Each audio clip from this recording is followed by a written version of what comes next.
sais pas, non, hein. Les ultimatums, non, c'est pas un ultimatum, mais faut, à un moment donné, il faut arrêter de rêver, quoi. Je suis pas Gargamel. Je veux bien essayer de mettre de la mayonnaise, mais si on demande à madame de faire une mayonnaise, qu'on lui met pas les œufs, l'huile et tous les ingrédients qui vont avec, ça va être chaud. Non madame, je connais pas bien la cuisine, mais j'ai l'impression. Mais vous avez, je sais pas, vous avez un délai pour ça?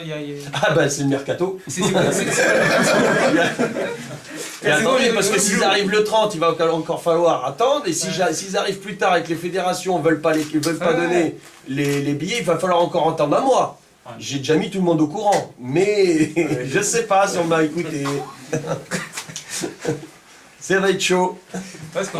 En attendant, pour les joueurs qui sont là, ils font ce qu'ils peuvent. C'est un gros coup au moral aussi, non, je pense. Bah, sûrement, mais ils font ce qu'ils peuvent, ils trichent pas. C'est sûr qu'ils n'ont pas triché. Et il y a eu du bien quand même, il y a eu des bonnes choses, ils essaient. Maintenant, ils partent d'un déficit technico-tactique trop important.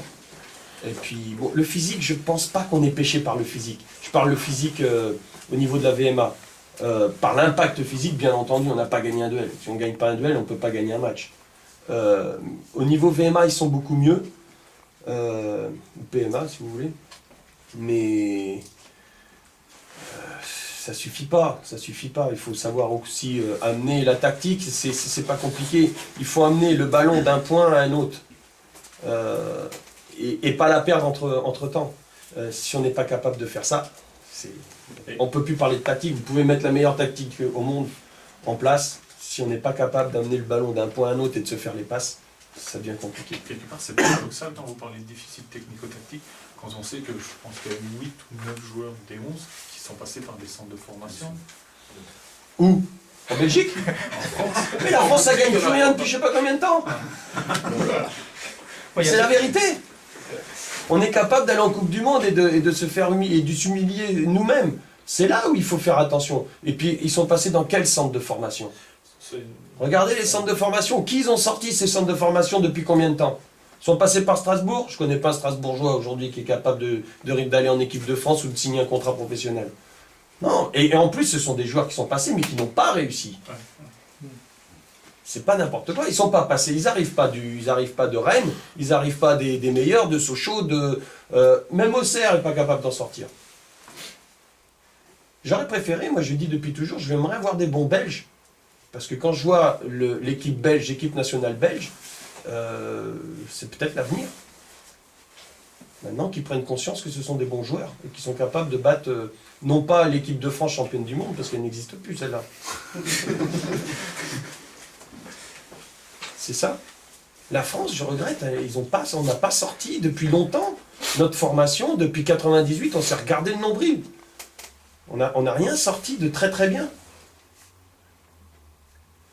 C'est dommage. C'est dommage. On a du mal à rivaliser avec les Coupes d'Europe. On a du mal, les Français. Je l'ai dit haut et fort au lendemain de 98. Hein. On aurait une disette, si on continue avec la politique qui était mise en place, on aurait une dizaine de titres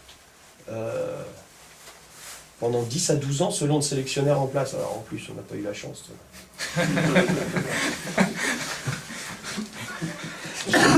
Il faut rigoler parce que vous les jeunes disent non. Je comprends pas. Non mais c'est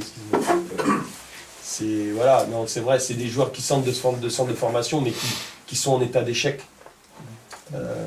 Mais qui ont quand même, il y a un espoir là-dedans, c'est que ce sont des joueurs qui sont revanchards, qui ont envie de montrer, qui ont été en échec une fois et qui ont envie de montrer quelque chose. Mais ça ne va pas venir comme ça du jour au lendemain. Il y a toute une école qu'il faut refaire, il y a des automatismes. Quand je vois un joueur, quand il veut la balle, il est tout le temps en train d'aller vers le ballon et dire « donne-la moi », c'est l'antithèse du football. À moins qu'il y en ait un qui plonge dans son dos. Mais qu'on s'intègre dans le dos des lignes adverses et puis la demander en mouvement, ça c'est le football de demain. Le football en mouvement. On est tout le temps arrêté. Mais malheureusement, c'est ce qu'on a fait du football arrêté, ou je ne sais pas si on a arrêté notre football ou si on joue en football arrêté. Et jusqu'à maintenant, dans les centres de formation, dans certains centres de formation. Et c'est... Voilà ce qu'on a. Mais bon, on va remédier à tout ça. Il y a du travail, on le sait. Bon.